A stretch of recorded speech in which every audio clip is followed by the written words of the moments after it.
एक बार एक फकीर एक देश की यात्रा पर निकला। जाते जाते रात हो गई।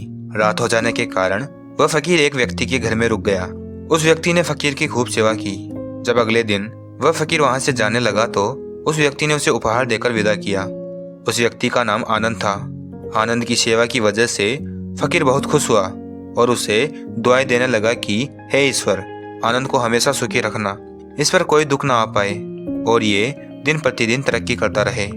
फकीर की बातें सुनकर आनंद हंसने लगा और बोला कि हे फकीर बाबा, जो आज है वो शायद कल नहीं रहने वाला। आनंद की यह बात सुनकर फकीर उसकी तरफ देखता ही रहा और वहां से चला गया। कुछ सालों बाद वो फकीर आनंद के घर आया और उसने देखा कि अब आनंद के पास कुछ भी नहीं है। उसकी सारी धन संपत्ति चली गई है। ये सब देखकर फकीर आश्चर्यचकित रह गया। वह आनंद को ढूंढने लगा तो उसे पता चला कि वह गांव के एक बड़े जमींदार के यहाँ नौकरी कर रहा है। आनंद ने धन संपत्ति के अभाव में ही फकीर का स्वागत किया और उसे अपनी झोपड़ी में ले जाकर एक फटी चटाई पर ही बैठाया। आनंद के पास जो रूखी सूखी रोटी थी वह उसने फकीर को खाने के लिए दे दी। जब फकीर वहां से जाने लगा तो उसकी आंखों में आंसू थे। वह कहने लगा कि हे ईश्वर, तुमने इस भले इंसान के साथ ऐसा क्यों किया।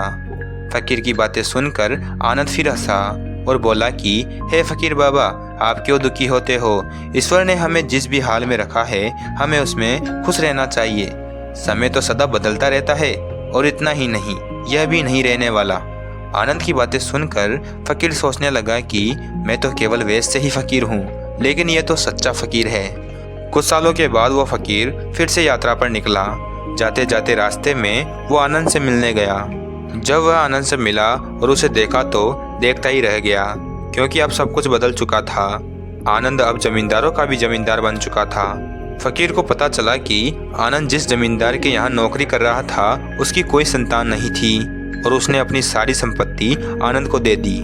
यह सब देखकर फकीर बहुत खुश हुआ और आनंद से कहने लगा कि अच्छा हुआ आनंद कि वो जमाना गुजर गया। भगवान करे कि तुम ऐसे ही बने रहो। फकीर की बातें सुनकर आनंद फिर से हंसने लगा और फकीर से बोला कि ये फकीर बाबा, तो अभी तक आपकी नादानी बनी हुई है। फिर फकीर बोला, क्या इसका मतलब यह भी नहीं रहने वाला। आनंद बोला, हाँ, या तो ये सब कुछ चला जाएगा या इसे अपना मानने वाला ही चला जाएगा। यहाँ पर कुछ भी नहीं रहने वाला। अगर कोई चीज़ शाश्वत है तो वह है हमारी आत्मा, वह है हमारी मन की शांति, वह है हमारे मन का सुकून, और बाकी जो कुछ भी है वह हमेशा रह ही नहीं सकता।